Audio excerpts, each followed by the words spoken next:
আমি আর আমার বন্ধু ফারুক দুইজনে মিলে প্ল্যান করলাম যে আমরা আজকে খেপসা খাবো। খেপসা হচ্ছে আপনারা সবাই জানেন কম বেশি। এটা আরবদের অনেক ঐতিহ্যবাহী খাবার, যেটা আমরা বাংলাতে বলি বিরিয়ানি।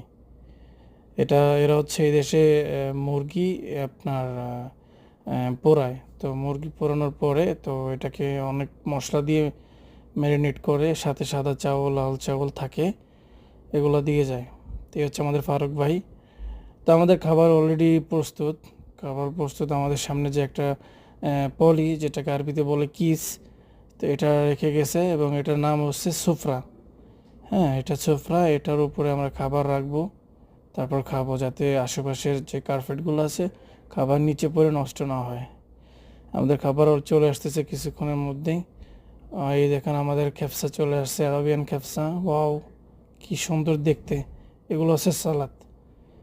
তো আমরা এই খেপসা দোকানে প্রায় সপ্তাহে যেদিন আমাদের ছুটি থাকে, আমরা ওই দিন খেপসা খাওয়ার প্ল্যান করি। ঠিক আছে, তো আমরা যাই এইভাবে। এই সালাদ আছে, সালাদগুলো অনেক স্বাস্থ্যকর, যেটা আপনার খাবার হজমে অনেক সহযোগিতা করবে। ধন্যবাদ, পাশেই থাকবেন এবং চ্যানেলটিকে সাবস্ক্রাইব করবেন।